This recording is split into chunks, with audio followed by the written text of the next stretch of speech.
जय हिंद दोस्तों। भारत के 50वें chief justice justice DY Chandrachud जो है वो रिटायर हो चुके हैं और उनके जगह पर नए चीफ जस्टिस जो है वो जस्टिस संजीव खन्ना जो है वो नियुक्त हुए हैं। तो आज के इस वीडियो में हम लोग वो तमाम तरह की जो क्रांतिकारी जजमेंट जस्टिस डीवाई चंद्रचूड़ ने जो दिया है उसको जो हम समझेंगे, क्योंकि वह आम जनता के लिए काफ़ी ज़्यादा ज़रूरी है। आपको आपके एग्जाम पॉइंट ऑफ व्यू से भी ज़रूरी है और इसके साथ साथ जो है ये भी आपको जानना चाहिए कि कौन कौन से बदलाव जो इन्होंने किया है। तो चलिए जो है इसको समझते हैं। इससे पहले जो है इनकी कुछ पंक्तियों को देख लेते हैं। डीवाई चंद्रचूड़ कहते हैं कि courts are the hope for justice, यानी कि जो न्यायालय है वो न्याय की आखिरी उम्मीद होती है। इसके साथ साथ जो है ये भी कहते हैं कि नो केसेज इज स्मॉल, हर केस को ये समान समझते हैं। हर केस, कोई भी केस छोटा नहीं होता है, हर केस को जो है समान तौर से जो है सुनी जानी चाहिए। ये जो है आपका इनका मानना था। तो चलिए इनके बारे में थोड़ा सा समझ लेते हैं। तो पहले जो है जस्टिस डीवाई चंद्रचूड़ जो है बीए करते हैं इकोनॉमिक्स में। बीए करने के बाद ये एलएलएम करते हैं। एलएलएम करने के बाद ये लेक्चर वगैरह जो है ये लेते हैं। एलएलएम करने के लिए हार्वर्ड यूनिवर्सिटी यूएस के अंदर जाते हैं। इसके बाद ये कई यूनिवर्सिटी में लेक्चर देते हैं, विजिटिंग प्रोफेसर बनते हैं आपके मुंबई यूनिवर्सिटी के अंदर। फिर ये प्रैक्टिस करते हैं सुप्रीम कोर्ट के अंदर और बॉम्बे हाई कोर्ट के अंदर। 1998 में सीनियर एडवोकेट बनते हैं बॉम्बे हाई कोर्ट के। इसके बाद ये additional solicitor general of India बनते हैं 1998 से लेकर जज की तक बनने तक ये है सॉलिसिटर जनरल ऑफ इंडिया ये बनते हैं। इसके बाद जो है जज बनते हैं बॉम्बे हाई कोर्ट के अंदर 29 मार्च 2000 को, और ये अपॉइंट होते हैं तब तक। उसके बाद जो है ये चीफ जस्टिस ऑफ इलाहाबाद जो है इलाहाबाद हाई कोर्ट के चीफ जस्टिस बनते हैं और डायरेक्टर बनते हैं महाराष्ट्र जुडिशियल एकेडमी के। ठीक है। इसके बाद जो है फिर ये सुप्रीम कोर्ट के जज बनते हैं 13 मई 2016 को। 13 मई 2016 को सुप्रीम कोर्ट के जज बनते हैं। इसके बाद सुप्रीम कोर्ट के जज के बाद जो है सुप्रीम कोर्ट का जो है यानी चीफ जस्टिस ऑफ इंडिया बनते हैं, यानी कि इसके ऊपर जो है सीजीआई ये बनते हैं, चीफ जस्टिस ऑफ इंडिया बनते हैं। ये इनका जो है पूरा जो है जर्नी रहा। तो चलिए जजमेंट्स को देखते हैं। सबसे पहला जजमेंट जो कि काफ़ी ज़्यादा जो है सुर्खियों में रहा वो जजमेंट है निजता का आधार, निजता का मौलिक अधिकार, यानी कि राइट टू प्राइवेसी के बारे में आपने सुना। Right to privacy, right to privacy का जो जजमेंट है वो इन्होंने ही जो है इनके ही यानी कि इन्होंने ही दिया हुआ था। ये जो जजमेंट है इसमें 9 न्यायाधीश की पीठ बैठी हुई थी। 9 जज जो है इसके अंदर शामिल थे इस जजमेंट में। और 24 अगस्त 2017 को जो है ये जजमेंट जो है यानी कि तिथि है दी गई थी। और एक चीज़ आप ध्यान रखें, इसी केस को जो है आधार केस भी बोलते हैं। आधार से संबंधित, आधार कार्ड जो है इससे संबंधित जो केस है इसी को बोलते हैं। यानी कि इस केस का नाम क्या था, जस्टिस केसी पुट्टास्वामी का केस है बनाम भारत सरकार। ये जो केस है इस केस की सुनवाई जो इन्होंने किया था, जो कि बहुत इंपॉर्टेंट राइट टू प्राइवेसी की बात करता है, जो कि हर लोग के लिए एक चीज़ खास आपको दिखेगी। यानी कि इन्होंने जो भी जजमेंट्स दिए हैं वो सारे जजमेंट्स जो है काफ़ी बड़े लेवल के जजमेंट्स हैं, जो कि आम नागरिकों के लिए जो है डायरेक्ट जो है उसके ज़िंदगी से संबंधित है। तो ये एक जजमेंट है मौलिक अधिकार के ऊपर। इसमें सुप्रीम कोर्ट ने सर्वसम्मति से ये मान्यता दी थी कि निजता का अधिकार जो है भारतीय संविधान के अनुच्छेद 21 के यानी आर्टिकल 21 के तहत जो है जीवन और स्वतंत्रता का अधिकार का एक हिस्सा है। यानी कि आर्टिकल 21 का हिस्सा है राइट टू प्राइवेसी, इसमें कहा गया था। और यह निर्णय ने भारत में निजता और व्यक्तित्व स्वतंत्रता की उच्च जो आपकी प्राथमिकता प्रदान की थी। तो ये एक जजमेंट बहुत इंपॉर्टेंट रहा दोस्तों। इसके साथ अगर दूसरा आप इसमें डीवाई चंद्रचूड़ ने क्या कहा था, इनकी भूमिका देख लेते हैं। उन्होंने बहुमत का फैसला लिखा था डीवाई चंद्रचूड़ ने और निजता का मौलिक अधिकार का हिस्सा बनाया। उन्होंने कहा कि निजता, व्यक्तित्व, गरिमा और स्वतंत्रता का अभिन्न अंग है। यानी कि प्राइवेसी जो है वो इंसान का एक पार्ट है और उनका निर्णय स्वतंत्रता के अधिकार को परिभाषित करने के लिए व्यापक बनाए हुए आधुनिक संवैधानिक दृष्टिकोण को दर्शाता है। तो ये जजमेंट जो है इतना ज़्यादा इम्पोर्टेंट है जो कि डायरेक्ट जो है लोगों के लिए आता है। अगला जो जजमेंट है वो समलैंगिकता का जो जो आपका समलैंगिकता से संबंधित है, होमोसेक्सुअलिटी से संबंधित है, ये इसके ऊपर भी मैंने जो डिटेल जो है क्लास लिया हुआ है। 5 जज की बेंच बैठी थी दोस्तों इसके अंदर। ये केस का नाम है नवतेज सिंह जौहार बनम भारत सरकार। ये केस बहुत ज़्यादा इंपॉर्टेंट होता है दोस्तों, होमोसेक्सुअलिटी के ऊपर है। होमोसेक्सुअलिटी जो है इस चीज़ के ऊपर जो है ये केस है, और ये 6 सितंबर 2018 का मामला। ठीक है, अब इसमें निर्णय क्या आया था दोस्तों, अगर आप देखें तो 5 जज की बेंच बैठी थी, और इसमें भारतीय दंड संहिता यानी कि जो आईपीसी है, इंडियन पिनल कोड है, अब इंडियन पिनल कोड है, उसमें धारा 377 यानी कि सेक्शन 377 की आशंकित रूप से समाप्त कर दिया। 377 में कुछ प्रावधान दिए गए थे, उसको समाप्त किया, और सहमति से बने समलैंगिक संबंध को जो है अपराध मुक्त कर दिया। यानी कि सेम सेक्स वाले सेम सेक्स को जो है, यानी कि सेम सेक्स को जो है आपको अपराध मुक्त किया, यानी कि ये ऑफेंस नहीं माना जाएगा इंडिया में। ये जजमेंट इसके अंदर दिया गया।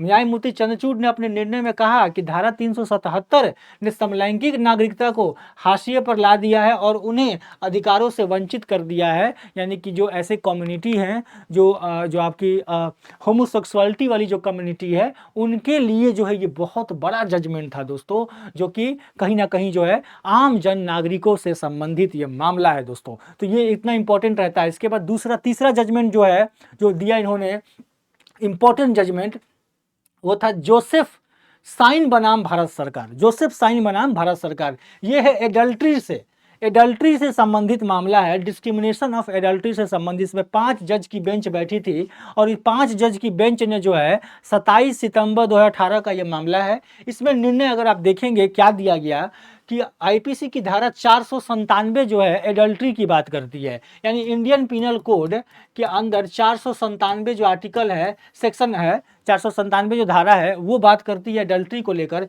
इसको असंवैधानिक करार दे दिया गया, और जो केवल पुरुषों को व्यभिचार के अपराध में दोषी ठहराती थी। यह धारा जो है महिलाओं के अधिकारों को सीमित करती थी, और जो पैतृक सकारात्मक जो है व्यवस्था को मजबूत करती थी। अब इसमें डीवाई चंद्रचूड़ ने क्या अपनी भूमिका निभाई, ये देखते हैं। उन्होंने अपने सहमति वाले निर्णय में कहा कि यह कानून जो है वो आपका पेट्रियार्की को बढ़ाता है और विचारधारा पर आधारित है। यह विवाह में महिला की स्वतंत्रता और गरिमा को कमजोर करता है। तो ये जो अडल्ट्री जो है, यानी कि एडल्ट्री पर जो है ये जजमेंट जो है इंपॉर्टेंट जो इन्होंने दिया। अगला जजमेंट जो रहा सबरीमाला मंदिर प्रवेश, ये बहुत बड़ा मामला था दोस्तों, जिसमें जो है मंदिर से संबंधित ये मामला था। 5 जजों की न्यायाधीश पीठ बैठी थी। इस केस का नाम था इंडियन यंग लॉयर्स एसोसिएशन बनाम केरल राज्य। इस केस के अंदर अगर देखें, ये 28 सितंबर 2018 का मामला है। इसमें निर्णय क्या दिया गया था दोस्तों, देखिए, पीठ थी 4-1 की बहुमत से निर्णय दिया गया, जिसमें मासिक धर्म के दौरान यानी कि पीरियड्स के दौरान जो है महिलाओं को साबरमती माला में प्रवेश से रोकना असंवैधानिक है। ये बात जो है बोला गया था, जो कि बहुत ही ज़्यादा इम्पोर्टेंट हो जाता है दोस्तों। और यहाँ यह प्रथा महिलाओं को समान और स्वतंत्रता के अधिकार का उल्लंघन करता है। ये मंदिर में, यानी कि जो मंदिर था, यह आपका साबरमती मंदिर प्रवेश, जो सबरीमाला मंदिर प्रवेश था, इसमें महिलाएं जिनको मेंस्ट्रुएशनल पीरियड में जो है, मेंस्ट्रुएशनल पीरियड के समय में जो है मंदिर में एंट्री नहीं दी जाती थी। इसी चीज़ के ऊपर ये मामला था, और इसमें सुप्रीम कोर्ट ने यह आदेश दिया कि ये कंप्लीटली जो है असंवैधानिक है, और इसमें समानता और स्वतंत्रता के अधिकार का जो है उल्लंघन हो रहा है। तो ये बात जो है यहाँ पर बोला गया। डीवाई चंद्रचूड़ ने जो इसमें बहुत अहम भूमिका निभाई थी। उन्होंने अपनी सहमति मत में कहा कि महिलाओं का मंदिर में प्रवेश करना प्रबंधित करना जो है धार्मिक प्रथा हो सकता है, लेकिन प्रबंधित करना महिलाओं को जो है वो बिल्कुल आवश्यक धार्मिक प्रथा नहीं है। और चंद्रचूड़ ने यह मत था कि किसी धर्म प्रथा का परीक्षण केवल मौलिक अधिकार के खिलाफ होगा चाहिए, न कि धर्म आवश्यकताओं के आधार पर। ये सारी चीज़ें जो है वो आपको इस मामले के अंदर जो है आया था, जो कि बहुत बड़ा जजमेंट था दोस्तों। इसके बाद अगला जजमेंट है अयोध्या भूमि विवाद। कई सालों से विवाद चल रहा था दोस्तों, और अयोध्या मंदिर वाला जो विवाद था, अयोध्या भूमि का जो विवाद था, वो विवाद 5 जज की बेंच ने दिया। और इसमें जो है जस्टिस डीवाई चंद्रचूड़ का बहुत बड़ा रोल है दोस्तों। इसमें जो है इतिहास के पन्ने पर जो इनको हमेशा याद रखा जाएगा इस जजमेंट के लिए, यानी जैसे तो तमाम जजमेंट इनके बहुत अच्छे हैं, इस जजमेंट के लिए भी जो उनको याद किया जाएगा, यानी कि सिद्दीकी बनाम महंत सुरेश दास। केस का नाम याद रखिएगा, अयोध्या केस इंसान बोल देते हैं हर लोग, लेकिन इस केस का नाम क्या है, मोहम्मद सिद्दीकी बनाम महंत सुरेश दास। इस केस का नाम ये है दोस्तों। इसमें 9 नवंबर 2019 में 19 में जजमेंट आया था, और इसका निर्णय का विवरण को देखिए। सुप्रीम कोर्ट ने सर्वसम्मति से जो है अयोध्या के विवादित भूमि को श्री राम विराजमान को देने का आदेश दिया, और मुस्लिम पक्ष को अयोध्या में एक वैकल्पिक स्थल जो है देने का निर्देश दिया। यानी कि हिंदू हो या मुस्लिम, दोनों ही पार्टी को जो है अलग अलग जो है प्रॉपर्टी, यानी अलग अलग भूमि जो है वो दी गई। ठीक है, इसके साथ इस निर्णय में अदालत ने मस्जिद ढहाने की घटना को एक गंभीर कानूनी उल्लंघन माना था। यानी कि इसको गंभीर कानूनी उल्लंघन भी माना, जो मस्जिद, बाबरी मस्जिद को जो यहाँ पे जो उसकी जो बातें हैं यहाँ पे कही गई हैं। ठीक है, अब न्यायमूर्ति डीवाई चंद्रचूड़ ने इसमें क्या भूमिका निभाया है, तो इन्होंने इसमें शामिल थे वो भूमि विवाद पर निष्पक्ष और संतुलन दृष्टिकोण इन्होंने अपनाया। ऐसा जटिल जो आपका ये मामला था, जो कि कई वर्षों से चलता आ रहा था, जो कि कभी तक नहीं सुलझा था, इनके जो है जजमेंट में, इनके इस मामले में जो है जस्टिस डीवाई चंद्रचूड़ ने निष्पक्ष रूप से जो है इस मामले को सलटाया, यानी कि इसमें जजमेंट दिया। तो ये आपका जो है इंपॉर्टेंट जजमेंट रहा। छठा नंबर जजमेंट आप देखेंगे जो इन्होंने दिया वो था राष्ट्रीय राजधानी क्षेत्र का प्रशासन।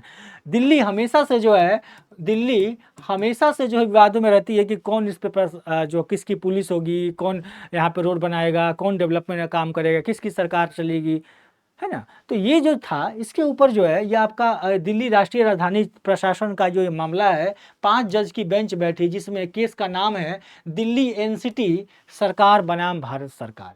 इसमें 4 जुलाई 2018 को ये जो तिथि थी। अब निर्णय क्या दिया गया कि पीठ ने सर्वसम्मति से यह निर्णय दिया कि दिल्ली सरकार के कार्यकारी प्रमुख मुख्यमंत्री हैं, यानी कि दिल्ली सरकार के, दिल्ली गवर्नमेंट का जो मुखिया है वो मुख्यमंत्री है दिल्ली का, न कि उपराज्यपाल। यानी कि जो आपका चीफ मिनिस्टर और लेजिस्लेटिव गवर्नर जो है, यानी कि सीएम और एलटी के बीच में जो झगड़ा चल रहा है दिल्ली में, उस झगड़े को सुलझाने के लिए ये जो केस काफ़ी ज़्यादा इंपॉर्टेंट हो जाता है। इसमें ये बोला गया, और उन्होंने अनुच्छेद 239A की व्याख्या की। इसमें दिल्ली के लिए विशेष प्रावधान है, अनुच्छेद 239A। ठीक है, इसके बाद अगला जो जजमेंट है वो समलैंगिकता विवाह की बात करता है, समलैंगिकता विवाह की अधिकार की बात करता है। इसमें 5 जज की बेंच बैठी, जिसमें केस का नाम था सुप्रिया चक्रवर्ती बनाम भारत सरकार। यानी कि मेल मेल से शादी कर सके, फीमेल फीमेल से शादी कर सके, समलैंगिक विवाह का अधिकार की बात करता है। इसमें निर्णय 5 जज की बेंच ने इसमें निर्णय दिया कि समलैंगिक युगलों के लिए विवाह का अधिकार मौलिक नहीं है, विवाह का अधिकार जो है वो मौलिक नहीं है। ये बात जो है इस जजमेंट के अंदर जो है बोली गई थी। ठीक है, चंद्रचूड़ ने इस निर्णय को अल्पमत में थे, जहां उन्होंने समलैंगिक जोड़े को सिविल यूनियन के अधिकार में के पक्ष में मत दिया। उन्होंने कहा कि यौनिक पहचान और लैंगिक स्वतंत्रता को संवैधानिक रूप से मान्यता देने की वकालत की। तो ये जो जजमेंट था ये भी जो है काफ़ी ज़्यादा इम्पॉर्टेंट हो जाता है दोस्तों। इसके बाद धारा 370, जो कि आप सभी को, अनुच्छेद 370, आप सभी लोग जो है इसके बारे में कंप्लीट जानते होंगे। ये काफ़ी ज़्यादा विवाद में रहता है, और इस इतने बड़े विवादित जो आपका मामला है, इसको भी सुलटाया इन्होंने। 5 न्यायाधीश की पीठ थी इसके अंदर। धारा 370 को निरस्त करने पर सुनवाई था, जिसमें 11 सितंबर 2023 जिसमें निर्णय क्या आया,